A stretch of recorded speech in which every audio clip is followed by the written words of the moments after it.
Coucou mes chouchous, alors aujourd'hui on se retrouve avec un nouveau tuto, un tuto hyper simple. Donc je commence par hydrater l'ensemble de mon visage avec le gel hydratant de chez Clarins, le gel tellement différent.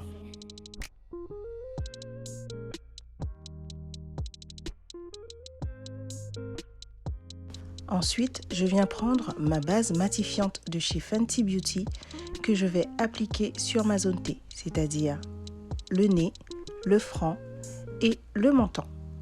Elle va vraiment me permettre de ne pas briller au cours de la journée et du coup de bien maintenir mon maquillage. Cette base fait vraiment partie de mes produits du moment. D'ailleurs, je vous ai mis tous les produits en barre d'infos.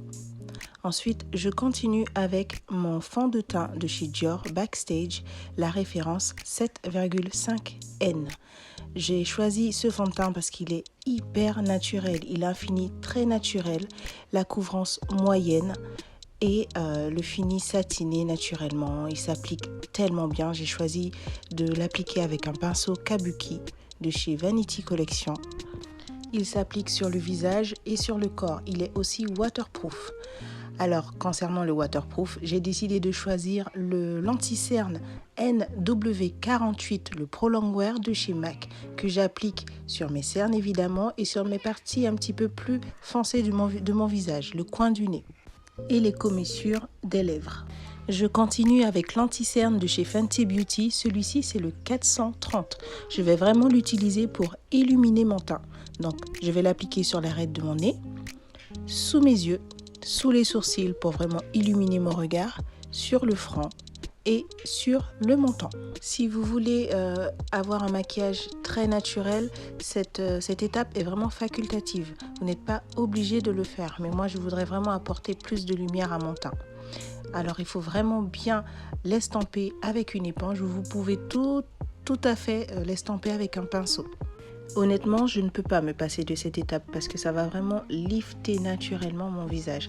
Le fait d'illuminer le visage avec un anti-cerne légèrement plus clair. Et on vient fixer le tout avec une poudre libre. Celle-ci, c'est celle de chez Fenty Beauty, la référence Honey. On va vraiment l'appliquer là où on a appliqué l'anti-cerne. Sous les yeux, sur les paupières, sur le front, sur le menton, mais surtout sur les parties où vous avez tendance à briller, ou sinon si vous avez les pores dilatés. Ça va vraiment aider à bien garder votre maquillage toute la journée. Ça va vraiment bien matifier votre maquillage. Pour fixer l'ensemble du coup de mon teint, je vais appliquer la poudre compacte de chez MAC, la NW48, que j'applique avec un pinceau poudre. Celui-ci vient de chez Delicious Cosmetics. J'adore ces pinceaux pour le teint. Le pinceau poudre et le pinceau blush, j'adore. Ensuite, nous allons passer aux sourcils. Vous connaissez déjà ma routine pour les sourcils. Je vous mets tout ça en i. N'hésitez pas à cliquer si vous ne l'avez pas encore vu. Maintenant, je vais passer au maquillage des yeux. Ce sera tellement simple. Et oui, je vais appliquer ma poudre. C'est une poudre que j'utilise en tant que bronzer. Et donc, du coup, je vais l'appliquer sur ma paupière, sur la pliure de ma paupière. C'est ma poudre compacte, la NW58 de chez MAC, la Studio Fix. Je vais vraiment l'appliquer en tant que fard de transition. Ensuite, je vais appliquer mon mascara de chez Adopt, le Maxim Eyes. Je vais d'abord l'appliquer sur le dessus pour les allonger, pour allonger mes cils, et ensuite au-dessous pour les courber et bien les séparer. Quand on a un maquillage aussi simple, n'hésitez pas à mettre le mascara. Ça va vraiment tout changer. N'oubliez surtout pas d'appliquer le mascara en ras de cils inférieur. Et oui, vous avez des cils en paupières inférieures, donc allez-y. Je finis mon teint avec ma palette de blush de chez Juvia's Place et je vais appliquer 2 fards à joues. Un fard couleur brique et un fard orangé. Ça va vraiment donner cet effet bonne mine. Ça va rajouter un peu de couleur et un peu de peps à mon teint. Attention à ne pas l'appliquer trop bas. Cela va affaisser votre visage.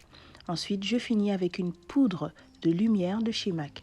Ce n'est pas un highlighter, ce n'est qu'une poudre irisée qui va vraiment apporter de la lumière. Je l'applique sur les pommettes. Vous voyez cet effet naturel? Vraiment, pour celles qui n'aiment pas les highlighters parce que c'est trop voyant, cette poudre, c'est un vrai alternatif.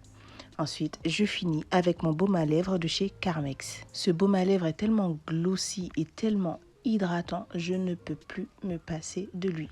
Et voilà mes chouchous, ce tuto est terminé. Je suis sûre que vous l'avez trouvé hyper simple, que ce maquillage est hyper simple. Voilà, je vous fais de gros bisous et je vous dis à dimanche prochain. Mouah.